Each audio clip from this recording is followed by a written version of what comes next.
Assalamualaikum warahmatullahi wabarakatuh. Waalaikumsalam warahmatullahi wabarakatuh. Mas Barir dan dulur-dulur El Victor dimanapun Anda berada. Akhirnya malam hari ini kita akan membahas tentang sikap paman Nabi, yaitu Abu Thalib terhadap dakwah Islam.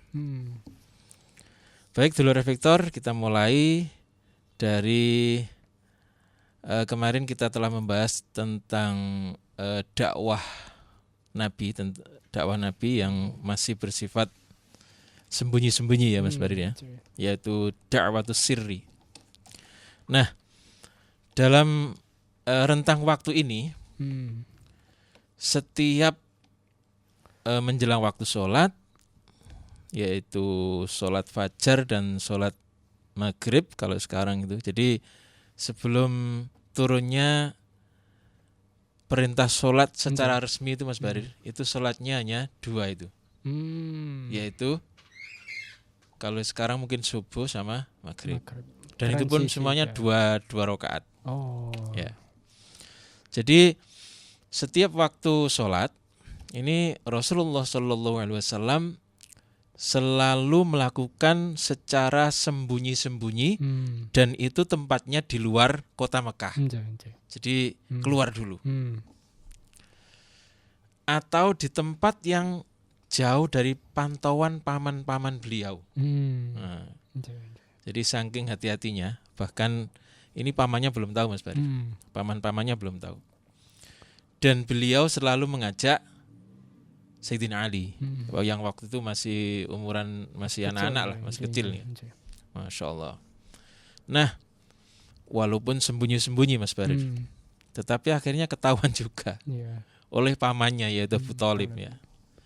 Ada yang kisah lain, Abu Thalib ini dikasih tahu orang, dan di kisah yang lainnya Abu Thalib tahu sendiri, tanpa sengaja gitu ya. Jadi tanpa sengaja Abu Thalib ini melihat mereka berdua sedang melakukan sholat. Bagi Abu Thalib ini aneh, kan belum pernah melihat ya. Jadi bagi Abu Thalib ini aneh. Abu Thalib merasa heran dengan gerakan sholat itu yang belum pernah dilihat itu. Lalu dia mengamati bagaimana keduanya ini berdiri, kemudian jengking berarti rukuk itu ya. Kemudian mencium tanah atau sujud itu. Tetapi Abu Thalib ini yang sebenarnya penasaran ya, ini sabar menunggu sampai selesai. Nah, setelah selesai kemudian Abu Thalib bertanya kepada Nabi, agama apa yang engkau unut? Agama apa yang engkau anut, wahai keponakanku? Lalu kemudian Nabi menjawab ya, menjelaskan langsung. Barangkali ini termasuk dakwah ya. Nabi menjelaskan bahwa agama ini menyeru manusia untuk menyembah Allah Subhanahu wa taala yang Maha Esa. Jadi kalau satu itu kan ada 2 Mas Bari, ada 2, ada 3, ada 4. Kalau Esa itu ya satu tok itu, enggak ada 1, enggak ada 2. Tapi Esa. Siapa Tuhan yang Maha Esa itu? Yaitu pencipta langit dan bumi beserta seluruh alam raya ini, yaitu Allah itu ya. Allah tidak boleh dipersekutukan dengan apapun dan siapapun. Dan berhala-berhala yang disembah itu harus dihancurkan. Kemudian lanjut Nabi, silaturahim harus disambung. Jadi ajaran-ajaran Islam nih, silaturahim harus disambung. Jiwa manusia harus dipelihara. Sebab zaman-zaman itu masih banyak pembunuhan terhadap terutama bayi-bayi yang baru lahir dan perempuan itu sering dibunuh karena dianggap tidak berguna. Kalau laki-laki nanti berguna untuk membantu orang tuanya dan bisa membela orang tuanya ketika orang tuanya sudah uzur. Kemudian keamanan harus dijaga. Ini ajaran Islam ini. Serta manusia harus mencari kebaikan dan menjauhi keburukan.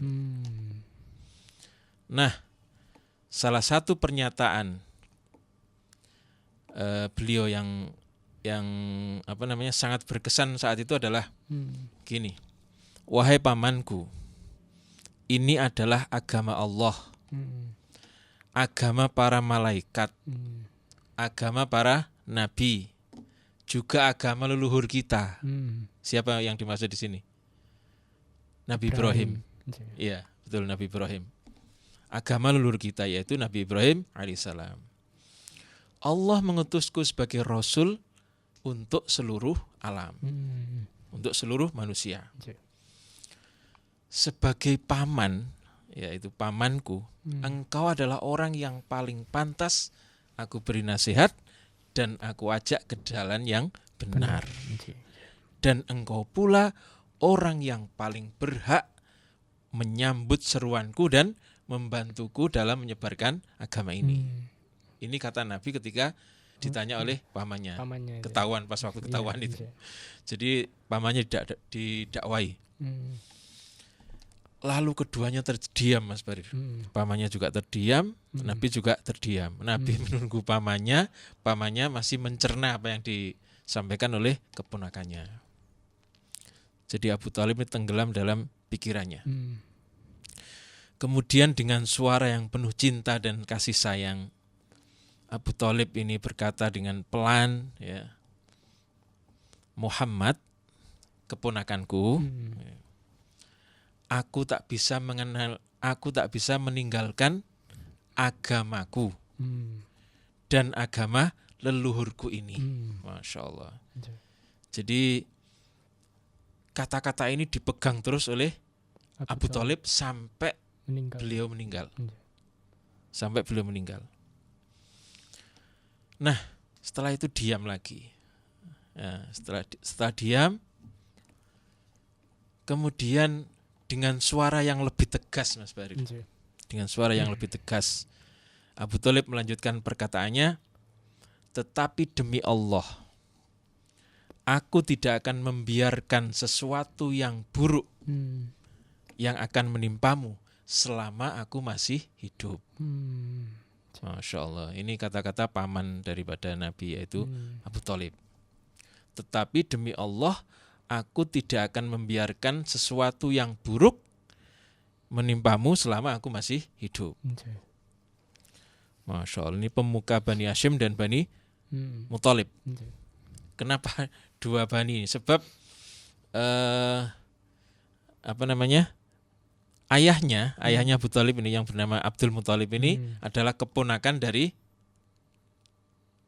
Muthalib, putranya Hashim. Sehingga kemudian dua orang ini sukunya bergabung, sehingga ketika sudah sampai Nabi disebut dengan Bani Hashim dan Bani Muthalib. Jadi Hashim dan Muthalib itu saudaranya dulu. Masya Allah. Jadi pemuka Bani Hashim dan Bani Muthalib ini enggan beriman, tetapi jawabannya memberikan harapan kepada Nabi. Oh, pamanku sementara begini, bolehlah barangkali suatu saat nanti bisa menerima Islam. Pelan-pelan gitu maksudnya. Tapi pada kenyataannya sampai meninggal pun Abu Thalib tidak mau beriman. Tetapi waktu itu harapan Nabi masih ada. Nah, dengan janjinya itu, Rasulullah berada dalam perlindungan seseorang yang paling dihormati dan paling disegani serta ditakuti di kalangan Quraisy. Jadi orang saat itu semuanya sungkan kepada Abu Thalib, Mas Barir. Bahkan sudah pernah saya sampaikan bahwa Abu Thalib ini mempunyai kursi di sebelahnya Ka'bah. Setiap orang yang melewati kursi itu pasti akan merunduk. Amit. Ya amit gitu kalau bahasa Jawanya. Amit sambil merunduk gitu. Bahkan ketika ada burung yang lagi bertengger, kok ada orang Quraisy, maka burung itu akan dihalo supaya enggak bertengger di situ. Saking dihormatinya. Bahkan kursinya pun dihormati sedemikian rupa, apalagi orangnya. Jadi dengan janji itu Nabi atau Rasulullah ini berada di perlindungan orang yang paling disegani dan paling ditakuti di kalangan Quraisy. Nah, tentunya ini merupakan bagian dari rencana Allah, Mas Barir. Masya Allah. Jadi ini cara Allah melindungi utusannya. Sebagaimana firman-Nya yang kemarin tuh ya, yaitu surat Ad-Duha itu, alam yajid kayatimang fa'awa. Bukankah dia mendapatimu sebagai seorang yang yatim, anak yatim, nggak punya bapak, kemudian diasuh oleh dikasuh ibu sebentar, kakek, kemudian paman. Lalu dia melindungimu. Jadi Allah menyampaikan ayat ini tidak secara langsung. Bukankah aku mendapatimu sebagai anak yatim, bukan, tapi bukankah dia. Padahal ini berbicara tentang dirinya Allah. Lalu dia melindungimu. Lalu Allah melindungimu. Masya Allah. Jadi sekali lagi, janji Abu Thalib ini merupakan salah satu dari rangkaian rencana Allah untuk melindungi utusannya. Nah, dulur-dulur El-Victor, selanjutnya Abu Thalib ini menoleh kepada putranya. Siapa Mas Barir? Yang diajak Nabi tadi? Ali ya. Menoleh kepada Sayyidina Ali. Lalu bertanya, wahai anakku, agama apa yang engkau anut? Ini sama dengan yang ditanyakan kepada Nabi. Lalu Ali menjawab dengan tegas, wahai ayahku, aku beriman kepada Allah dan Rasul-Nya. Aku percaya kepada apa yang dibawa oleh Rasulullah. Aku melaksanakan sholat bersamanya dan aku mematuhi perintahnya. Ini jawaban tegas dari seorang anak yang menginjak remaja, Mas Bari. Dan ini membuat sang ayah terus menatap, rodo heran gitu. Karena anaknya masih kecil, kemudian jawabannya seperti orang dewasa. Jadi menatap dengan perasaan sayang dan bangga. Anakku kok bisa ngomong seperti itu padahal masih kecil. Lalu Abu Thalib berkata, kalau ia mengajakmu kepada kebaikan, maka patuhilah dia. Maksudnya siapa dia nih? Nabi Muhammad. Masya Allah. Jadi kalau dia mengajakmu kepada kebaikan, maka taatlah kepadanya. Masya Allah. Jadi pernyataan ini secara tidak langsung menegaskan bahwa di dalam hati yang paling dalam, Abu Thalib ini mengakui bahwa agama yang dibawa oleh keponakannya itu adalah agama yang mengajak kepada kebaikan. Sehingga kemudian mengizinkan putranya yaitu Ali. Jadi kata-katanya, kalau dia mengajakmu kepada kebaikan maka taatilah. Nah, ternyata diperbolehkan. Berarti dalam hati Abu Thalib ini berpendapat bahwa agama yang dibawa keponakannya itu adalah agama yang baik. Oleh karena itu kemudian sekali lagi dia mengizinkan putranya untuk ikut agama ini yaitu Islam. Nah, dulur-dulur Victor, mereka kemudian pulang. Dalam perjalanan pulang itu, hati Nabi terasa berbunga-bunga, Mas Barir. Jadi ini kan waktu sholat itu kan disembunyikan supaya paman-pamannya nggak tahu. Ternyata pamannya tahu. Dan pamannya minimal tidak menghalang-halanginya. Ini merupakan perasaan plong tersendiri, Mas Barir. Secara tidak sengaja. Jadi Nabi belum ngomong ke pamannya, pamannya sudah tahu. Dan secara Nabi ini merasa bahwa pamannya walaupun tidak menerima tapi membela dia. Nah, itu bagi Nabi itu harapan yang harapan yang luar biasa bagi Nabi. Jadi yang terpenting saat ini Abu Thalib berjanji untuk melindunginya. Masalah dia belum beriman digarap pelan-pelan gitu. Digarap pelan-pelan. Walaupun sekali lagi terakhirnya tetap tidak beriman. Maka sesampainya di rumah, Mas Barir, beliau kemudian langsung menceritakan ini kepada istrinya yaitu Sayyidatina Khadijah. Masya Allah, ini kabar sangat menggembirakan bagi Khadijah, Mas Barir. Bahkan Nabi ini mau ngomong ke pamannya saja belum berani. Tetapi kemudian secara tidak langsung pamannya tahu dan pamannya memberikan perlindungan. Nah, kabar ini sangat menggembirakan bagi Khadijah. Dan Khadijah ini yakin dalam hatinya bahwa suatu saat nanti pasti cepat atau lambat Abu Thalib pasti akan menerima dakwah Islam. Masya Allah. Mereka ya tidak bisa menyembunyikan kegembiraannya itu. Jadi kiranya Allah telah memberi petunjuk kepada Abu Thalib untuk menjamin keselamatan Nabi. Jadi yang terpenting ini, keselamatan dulu ini. Jadi sekali lagi dengan wibawanya ya, dengan kekuasaannya, mereka yakin, Nabi dan Khadijah ini mereka yakin bahwa Abu Thalib pasti mampu menjaga Rasulullah dari gangguan tokoh-tokoh Quraisy. Kalau orang-orang biasa tidak akan berani ganggu. Sebab Nabi adalah putranya Abdullah dan Abdullah itu saudaranya Abu Thalib. Masya Allah. Jadi Nabi dalam perlindungan Abu Thalib dari gangguan para pemuka-pemuka Quraisy. Nah karena itulah bagi orang-orang yang sudah memeluk Islam, janji Abu Thalib ini merupakan sebuah awal kemenangan dan sangat berguna jika suatu saat nanti Islam sudah disebarkan secara terang-terangan. Sudah ada jaminan. Masya Allah. Maka dalam proses penyebaran Islam secara diam-diam ini terus berjalan sampai beberapa pemuda Quraisy yang telah masuk Islam itu ini terus menjalankan dakwanya tetapi masih sembunyi-sembunyi ya.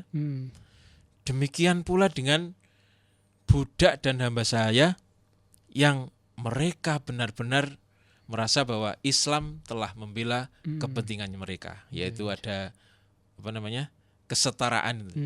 Tidak ada yang lebih tinggi dan lebih rendah kecuali takwanya. Nah setiap sholat mereka keluar untuk melakukan sholat di bukit atau di lembah-lembah itu yang kiranya tidak ada orang yang melihat. Nah hal ini berlangsung selama tahun ketiga pertengahannya, berlangsung sampai 3 tahun lah kira-kira, 3 tahun. 3 tahun kenabian.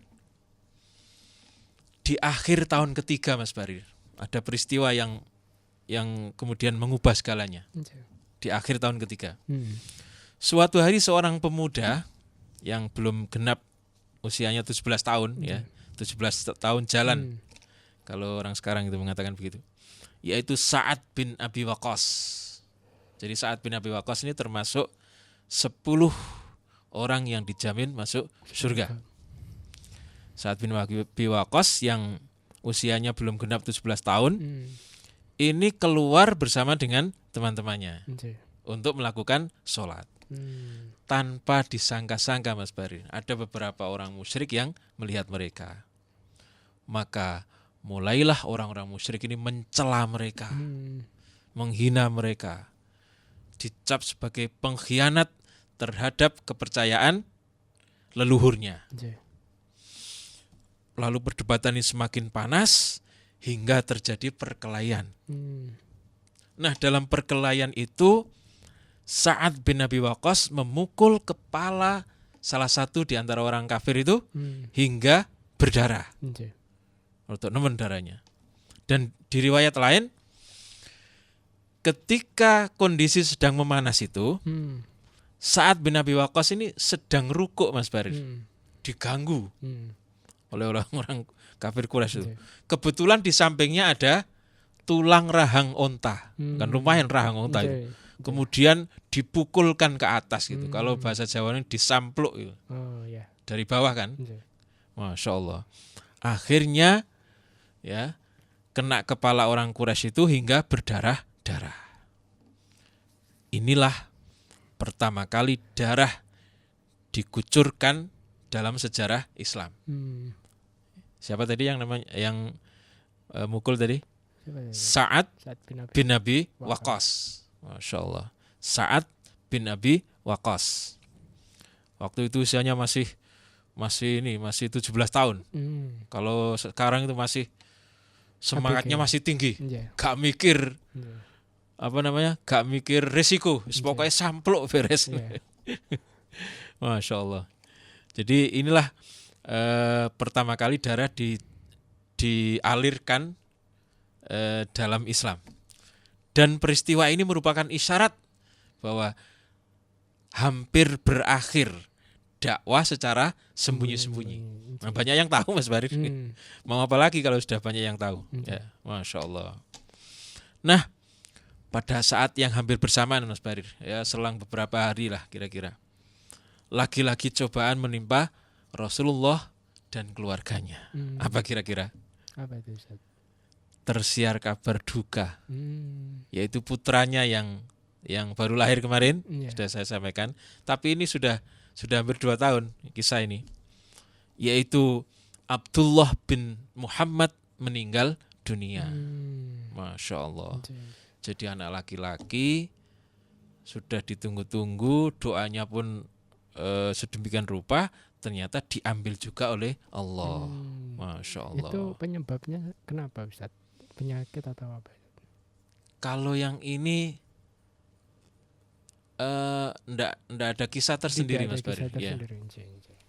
Kalau putranya Utsman bin Affan yang juga namanya Abdullah nanti meninggal di pengungsian, yaitu di Habasyah, itu ada kisahnya. Jadi matanya dipatuk ayam sampai infeksi sampai meninggal. Infeksi. Ya, kalau putranya Nabi ini ndak ada kisah tersendiri. Pokoknya sebelum 2 tahun wafat itu ya. Masya Allah. Jadi ternyata Allah tidak menakdirkan pasangan ini menikmati kegembiraan atas hadirnya anak laki-laki di keluarga mereka sampai dewasa. Nah, seorang laki-laki itu kan merupakan penerus sejarah Mas Barir. Betul. Yeah. Dan itu pula yang diharapkan oleh Rasulullah. Tetapi Allah berkehendak lain. Masya Allah. Dalam tangis kesedihan itu beliau mengatakan, air mata boleh mengalir, hati boleh bersedih, tetapi lisan hanya boleh mengucapkan apa yang membuat Allah ridho. Nah, ini pelajaran bagi kita. Jadi air mata bolehlah mengalir sedih, hatinya juga boleh sedih, tetapi ucapan yang keluar dari mulut harus membuat Allah ridho. Jangan sampai yang keluar dari mulut ini menjadikan Allah tidak ridho. Atau dengan kata lain tidak terima dengan takdir. Itu yang menyebabkan Allah tidak ridho. Kami sungguh bersedih atas kematianmu, wahai Abdullah. Ini kata Nabi. Masya Allah. Nah, kira-kira bagi orang musyrik ini berita gembira atau berita duka Mas Barir? Berita gembira. Berita gembira. Masya Allah. Jadi bagi orang-orang musyrik Mekah, berita duka ini sungguh sangat menggembirakan mereka.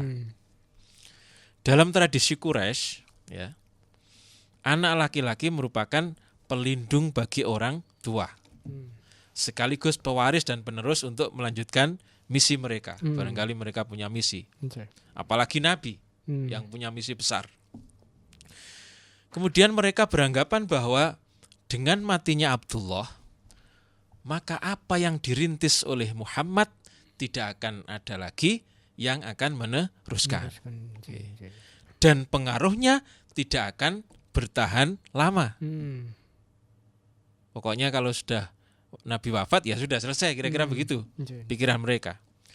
Sehingga mereka mengejek Nabi dengan sebutan Muhammad adalah orang terputus.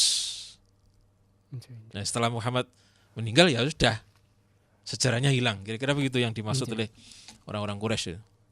Sehingga mereka mengatakan Muhammad adalah orang yang terputus. Jika ada orang yang membicarakan Rasulullah, mereka selalu mengatakan jangan pedulikan Muhammad. Wes baba, biarkan saja. Maksud sebentar lagi dia akan tenggelam karena nggak punya putra laki-laki. Kira-kira begitu. Jangan pedulikan Muhammad. Ia adalah lelaki yang terputus dan tidak memiliki penerus. Setelah sepeninggal dia akan dilupakan orang dan kalian akan bisa beristirahat dengan tenang. Yang awalnya sudah mulai orang-orang Islam, orang-orang yang baru masuk Islam ini sudah membuat geger kan, apalagi yang dilakukan oleh Sa'ad bin Abi Waqqas tadi. Ini lumayan membuat geger orang-orang Quraisy Mas Barir. Kok sampai berani memukul orang sampai berdarah itu. Masya Allah. Maka kemudian Nabi Muhammad ini menjadi pergunjingan orang. Lalu mereka mengatakan jangan pedulikan Muhammad. Sebentar lagi selesai, kalau sudah meninggal sudah selesai. Dia tidak punya anak. Dia tidak punya pembela. Itu kira-kira yang dipikirkan mereka. Jadi kalian akan bisa beristirahat dengan tenang. Nah, dulur-dulur Victor, setiap ada orang yang bertemu Nabi, mereka selalu mengatakan, sungguh aku sangat membencimu. Engkau adalah seorang laki-laki yang terputus. Tiap ketemu orang Quraisy begitu. Maka lambat laun ini pengaruh ucapan orang-orang Quraisy ini membekas di hati Nabi. Hatinya semakin perih. Baru saja ditinggal wafat putranya. Kata-kata orang Quraisy sangat menyakitkan. Sebab beliau juga berpikir seperti Nabi Zakaria ketika sudah uzur tapi belum punya turunan. Maka Nabi Zakaria ini bermunajat kepada Allah. Siapa yang akan menggantikan saya? Siapa yang akan meneruskan saya? Sama ini yang dipikirkan oleh Nabi. Siapa yang akan meneruskan dakwah ini? Tetapi Allah tidak pernah meninggalkan hambanya, apalagi Rasulnya. Gitu. Maka dalam situasi seperti itu, turunlah surat yang paling pendek, Mas Barir. Apa surat yang paling pendek itu? Al-Ikhlas. Apa lagi? Yang paling pendek lagi ada 3 ayat. Apa itu? Al-Kautsar. Oh, Al-Kautsar ya. Inna a'tayna itu ya. Nah, ini surat favorit ini, Mas Barir. Inna a'tainakal kautsar, yaitu surat Al-Kautsar 1 sampai 3. A'udzubillahi minasyaitonirrajim. Bismillahirrahmanirrahim. Inna a'tainakal kautsar. Sesungguhnya kami telah memberimu, wahai Muhammad, nikmat yang banyak. Kautsar. Fasholli li rabbika wanhar. Maka laksanakanlah salat karena Tuhanmu dan berkorbanlah. Jadi korban itu berasal dari kata qoroba. Qoroba itu artinya dekat, ya. Dekat, qorib, ya. Qorib, dekat. Jadi korban itu sebagai ibadah yang mendekatkan diri kepada Allah. Nah, korban itu awalnya begitu. Qorib berasal dari kata qorib. Innasya ni'aka huwal abtar. Sesungguhnya orang yang membencimu, dialah orang yang terputus. Maksudnya terputus dari rahmat Allah. Nah, ini bantahan Nabi nanti bantahan untuk orang-orang Quraisy. Sebab mereka mengatakan bahwa Muhammad adalah orang yang terputus. Lalu dibantah oleh Allah bahwa yang terputus itu adalah mereka, yaitu terputus dari rahmat Allah. Masya Allah. Maka dengan turunnya ayat ini, hati Nabi yang awalnya perih, ini menjadi tenang kembali. Masya Allah. Pada surat ini Allah memberikan kabar gembira kepada Rasulnya bahwa status kenabian tidak akan menjadikan beliau seperti yang digembar-gemborkan oleh orang-orang Quraisy. Yaitu apa tadi yang disampaikan orang Quraisy? Muhammad adalah orang yang terputus. Masya Allah. Bahkan status Nabi membuat nama Muhammad akan abadi dan selalu disebut sepanjang masa. Adzan itu, Mas Barir, kalau kita teliti, adzan ini kan nggak pernah selesai. Ini nyambung sini, nyambung sini, nyambung sini, nyambung terus, muter terus, nanti muter lagi terus gitu. Sehingga nama Muhammad dan nama Allah itu terus disebut sampai nanti hari kiamat. Masya Allah. Jadi status beliau sebagai Nabi juga membuat beliau menjadi ayah bagi seluruh umat Muslim, orang yang beriman. Jadi sekali lagi, status Nabi ini juga membuat beliau menjadi ayah bagi seluruh umat Muslim. Nah, ketika Abdullah meninggal itu, Rasulullah kan menjadi ayah, Mas Barir. Nah, ketika anaknya meninggal dibilangi putus itu, maka kemudian Nabi itu adalah ayah bagi seluruh orang muslim. Bahkan tidak hanya Nabi, istrinya juga menjadi ibu bagi seluruh umat muslim. Sebagaimana yang difirmankan Allah di surat Al-Ahzab, Mas Barir. Surat Al-Ahzab ayat 6. Yaitu artinya Nabi itu lebih utama bagi orang-orang mukmin dibanding diri mereka sendiri. Dan istri-istri Nabi itu adalah ibu bagi mereka. Istri-istri Nabi itu adalah ibu-ibu bagi mereka. An-nabiyyu aula bil mu'minin min anfusihim wa azwajuhu ummahatuhun. Bahwa Nabi itu lebih utama daripada orang-orang mukmin itu sendiri. Dan istri-istri Nabi adalah ibu bagi orang-orang yang beriman. Masya Allah. Ini masih panjang ayatnya, tidak saya baca semua. Maka dari itu seluruh istri Nabi ketika Nabi wafat, maka janda dari Nabi ini tidak boleh dinikahi oleh siapapun, Mas Barir. Sebab hukumnya seperti ibu, sehingga tidak boleh dinikahi. Sebab ada seorang sahabat namanya Tolhah bin Ubaidillah, Mas Barir. Ini masih misanan dengan Sayyidatina Aisyah. Suatu saat Tolhah sama Sayyidatina Aisyah ini ngobrol. Waktu itu hijab belum turun, ayat hijab belum turun. Lalu Nabi itu datang. Nah, Nabi kelihatan agak marah gitu melihat Sayyidatina Aisyah ngobrol dengan Tolhah ini. Lalu Aisyah disuruh masuk. Nah, Tolhah ini tersinggung, Mas Barir. Terus dia bilang begini. Kalau bahasa kita ya, ngono ae gak oleh. Mene nek wis janda tak nikahi. Kira-kira begitu. Turun ayat ini bahwa istri-istri Nabi hukumnya seperti ibu-ibu bagi orang mukmin. Akhirnya kemudian ya sudah tidak bisa menikahi. Jadi janda-janda Nabi itu Sayyidatina Aisyah itu, Mas Barir, ketika Nabi wafat itu usianya masih sekitar 18 tahun.